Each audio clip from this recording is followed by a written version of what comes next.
Hello friends, I am Arpit and I am here with today's analysis. Today is 3rd of December and we are going to deal with three very important topics which are in news. The first topic is the loss and damage fund. This loss and damage fund was announced in COP 27 last year, that is 2022, but it has been officially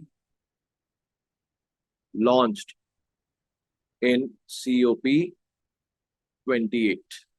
This loss and damage fund is a fund which developed countries are actually morally obligated by to invest in the losses and damages happening due to climate induced disasters in underdeveloped and developing countries.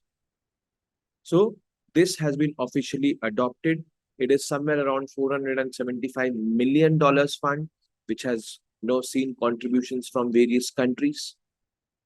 And you know, uh, is it going to be this much only? That is 400 something million dollars only? No, it has not been clarified yet.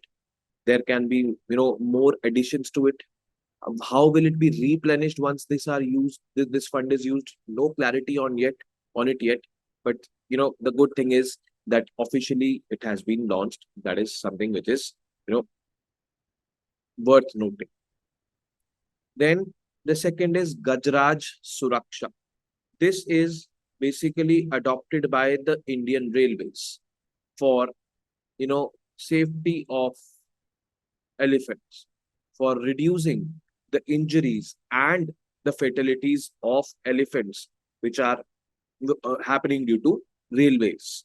Now, railways are basically linear projects. And what if on both the sides of the railways we have forests? That is the instance in multiple places throughout the country. Elephants, they will be crossing from here to here and vice versa also. And in this pursuit, they get injured, at times killed also. And, for this purpose, this Gajraj Suraksha has been launched to reduce the injuries and fatalities of the elephants due to the railways. Then next is press mud, the third topic which we are going to discuss today. This is basically a byproduct of sugar.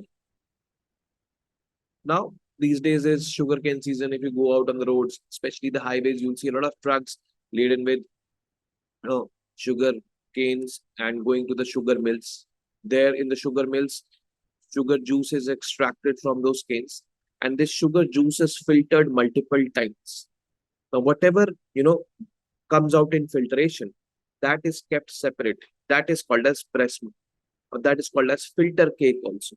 That press mud or filter cake is used as a fertilizer presently, an organic fertilizer. But the government is saying that it has a lot of potential to be used or to produce compressed biogas or compressed natural gas. So from this press mud, we can produce this also. That is why it was in news. So in this particular topic, we'll study first what press mud is. Second, what this compressed biogas and compressed natural gas is.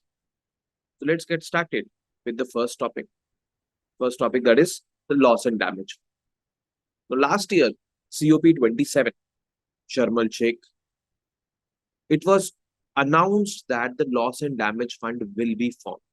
The loss and damage fund will compensate, especially the developing and underdeveloped countries, compensate them from the damages and losses happening due to disasters.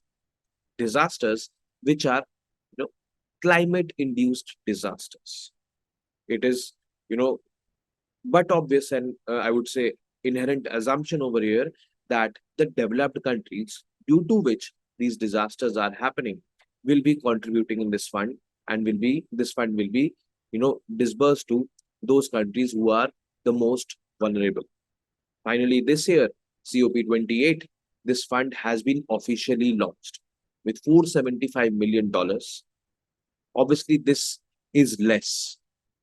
If you see the actual requirements, it is in billions of dollars. And according to United Nations only, that Intergovernmental Panel on Climate Change. It is a research, I would say, wing under United Nations, which does research work, scientific research work for climate change. Now, according to that, you know, losses and damages are going to increase in the times to come. Means that climate-induced disasters are going to increase. This is quite evident from every report. Emission gap report we've covered. We've covered adaptation gap report. We've seen that, emissions are rising. Emissions are rising, so global warming is rising. Global warming is rising, though climate-induced disasters are rising. So the need for this loss and damage fund will also be rising. $475 million is obviously not, I would say, an apt amount. It is way too less. But the good part is, at least we've started with it. So let's see in future this fund can increase also, because there's no talk on that what should be the maximum amount of this fund and something like this. So this initial funding of $475 million was done by UAE, who pledged $100 million, European Union, $275 million, $17.5 million from the US, and $10 million from Japan. So largely, if we see, these are all developed countries. And this fund will help vulnerable countries to cope with the impact of climate change. It was announced in COP27 and officially launched now. Now about this fund, basically it is a global financial package to ensure the rescue and rehabilitation of countries facing the cascading effects of climate change. Cascading effect of climate change means disasters. Now, we've taken this example of Pakistan last year in 2022, where floods came in Pakistan, and Pakistan was asking for reparation claims from the developed countries. Losses and damages happened in Pakistan, and for that, Pakistan was asking. But at that time, loss and damage fund was not announced. Officially launched is in this year only. So if this would have been there, then funds from this particular kitty would have gone to Pakistan. The term refers to compensation that rich nations whose industrial growth has driven the planet into climate crisis must pay to the poor nations. So this is the carbon footprint of these countries is low, but are facing the brunt of rising sea levels, floods, crippling droughts, intense cyclones. These poor countries, they have low carbon footprint. Carbon footprint is how much carbon you are emitting. What has been your contribution in the total emissions in the world. And if we see, I would say the emissions from the developed countries, it is exceeding more than 50%. So it is like this. Historical emissions is the term. Okay. So historically, these countries have emitted very less, but they are facing the brunt of rising sea levels or various disasters which we discussed. It will impact the poorest of the poor, especially in those countries. So this fund had to be there, had to be adopted. Now let us see some more details. How much emissions since industrialization has happened?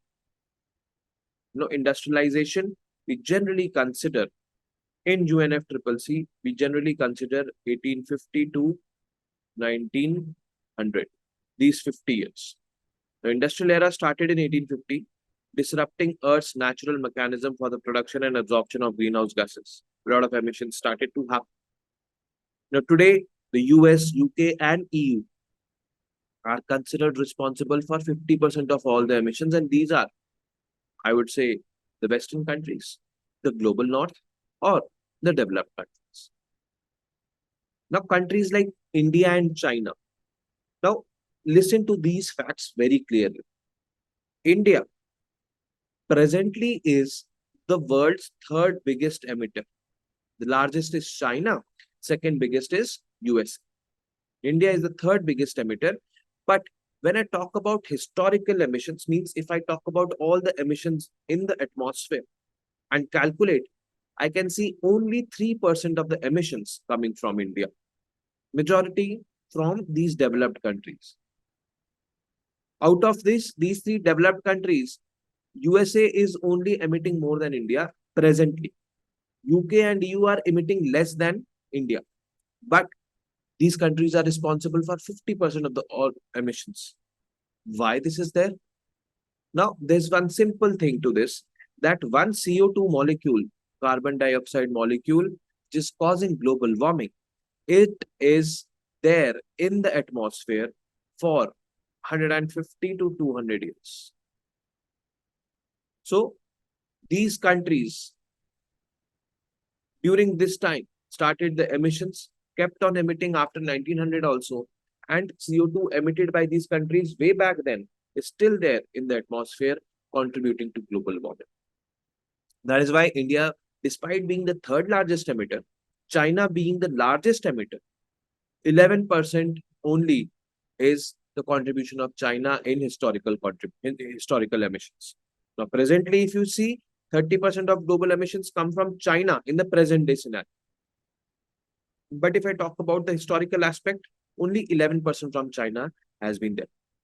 So these facts should be known to you, and these facts have become the basis for adoption of funds like this loss and damage fund. Now, how much loss and damage has happened? We should know this also. Research shows that 55 vulnerable countries have suffered $525 billion combined climate crisis fueled losses in the last 20 years. The number is estimated to reach $580 billion per year by 2030. And the fund which we have adopted right now is $475 million.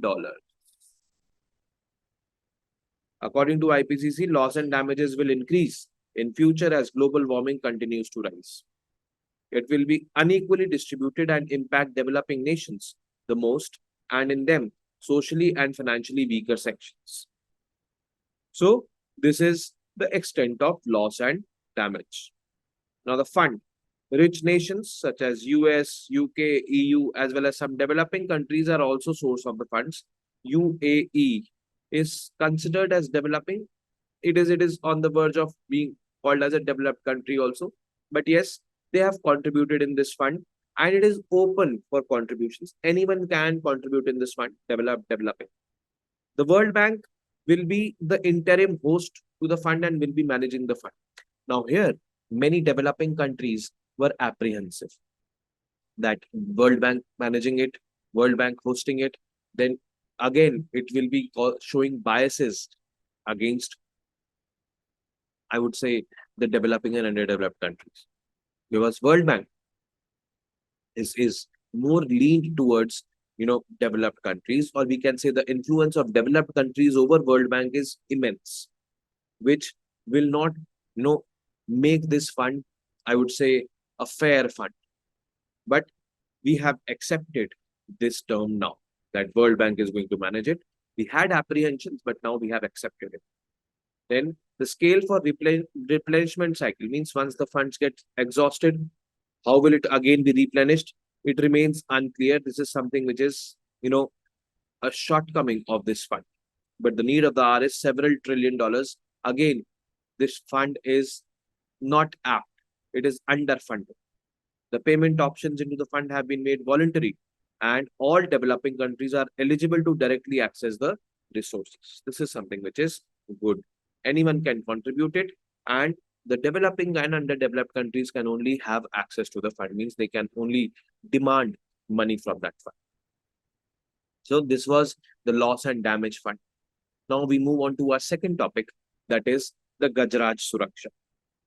Now, many elephants, they in the past have been wounded, and many have been killed also. Not because of poaching, or not because of, I would say, lack of, food. But here we are talking about injuries or, fatalities due to accidents. Accidents happening with the Indian railways. Now, there are many places in India where the railway tracks is passing through the dense jungles. And when these elephants, they have to cross from one side to the other side, they actually get injured. or at times killed.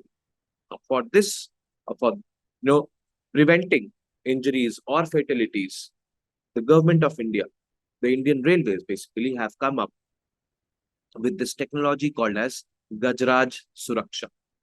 What it is an AI-based algorithm and a network of sensitive optical fiber cables to detect elephants getting close to the railway tracks.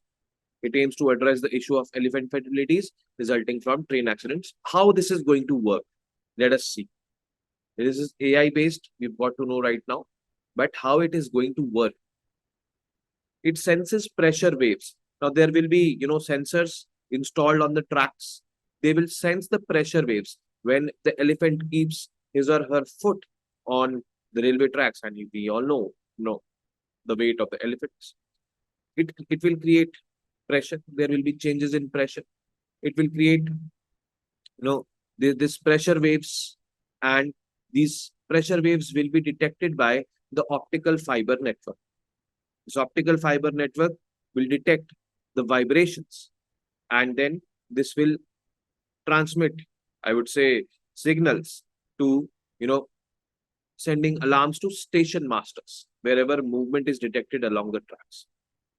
Now, let's suppose a train is moving, elephants are there on the tracks. So, optical fiber network will send a signal to the station master. The station master will send a signal to the locomotive drivers. This signal will automatically, lead to reduction in speed or even stopping the trains. It ensures that trains can be slowed down or stopped. Automatically, it will not happen. The signal will be transmitted automatically, and then the driver manually will have to reduce the speed or stop the train. The thing is that it can detect elephants up to 200 meters ahead. Means if I'm the train driver and 200 meters ahead, the elephants are there, then this signal system will start working. I will receive the signal as soon as that, and the trains can stop or slow down.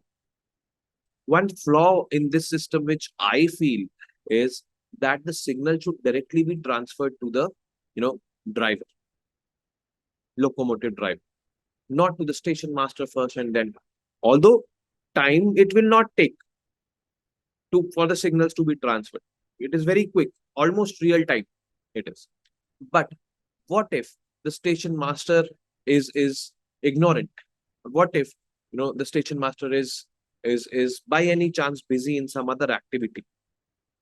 Then this again will lead to fatalities or injuries.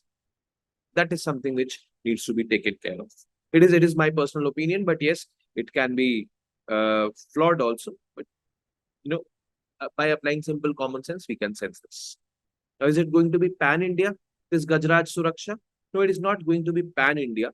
It is going to be there in few states like West Bengal, Odisha, Jharkhand, Assam, Kerala, Chhattisgarh, certain parts of Chhattisgarh, and Tamil Nadu.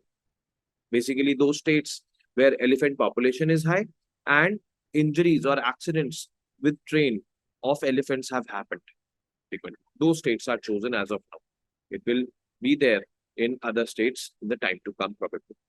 And the last topic is press mud. Press mud is basically, an agricultural residue, we can say. Agricultural residue which is produced from sugarcane. Sugarcane goes to the sugar mills. Sugar juice is extracted. That sugar juice is filtered many times before it goes for that final process where it is converted into sugar. Now, whatever we take out from the filtration, we collect it. That collection is called as press mud.